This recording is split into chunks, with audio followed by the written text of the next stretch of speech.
YCP నేతలపై జనసేన అధినేత deputy CM Pawan Kalyan మరోమారు తనదైన శైలిలో విమర్శలు చేశారు. అధికారం చేజారి 11 సీట్లకే పరిమితమైన వారిలో మార్పు రాలేదని మండిపడ్డారు. ఇప్పటికీ కూడా ఇష్టానికి నోటుకొచ్చినట్లు దూషిస్తున్నారని ఆగ్రహం వ్యక్తం చేశారు.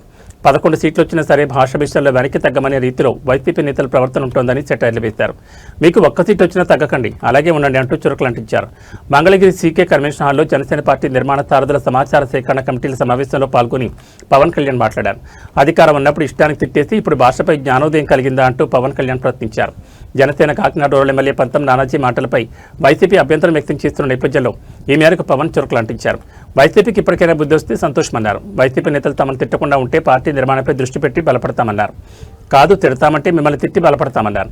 ఏదైనా జనసేన బలపడ్డంగా గ్యారంటీ అని ధీమా వ్యక్తం చేశారు పవన్. అంటే మీరు నోరు ఉన్నప్పుడు, మీ అధికారం ఉన్నప్పుడు మీరు ఇష్టానికి మాట్లాడేస్తారు. అప్పుడు మీకు అధికారం లేకపోయినా మీరు 11 సీట్లు వచ్చినా మీరు ఇంకా ఇష్టానికి మాట్లాడుతున్నారు. అది గొప్పతనం మీలో. I have to appreciate your commitment. వాళ్ళని చూసి మనం చాలా నేర్చుకోవాలి కదా. వాళ్ళు ఎంత కమిటెడ్. 11 వచ్చినా మేము తగ్గమంటుంటారు.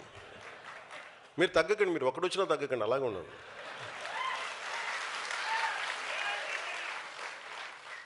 మీరు ఒకటి వచ్చినా తగ్గద్దు, అలా బలంగా ఉండండి. మిమ్మల్ని తగ్గమని ఎవరు చెప్పాడు? మీరు కరిగిపోండి, అయినా కానీ తగ్గకండి. అంటే ఎక్కడ ఎమోషనల్గా నేను కూర్చోబెట్టండి. మీన్ పొలిటికల్ ప్రాసెస్లో కొన్ని భావాలను చెప్తాం, పాలసీల గురించి మాట్లాడుతుంటారు. చాలామంది మాట్లాడుతూ ఉంటారు, చూస్తూ ఉంటాను. పవన్ కళ్యాణ్ నుంచి కులాల గురించి తెగ మాట్లాడతాడు అందరినీ. అంటే నేను చెప్పాను,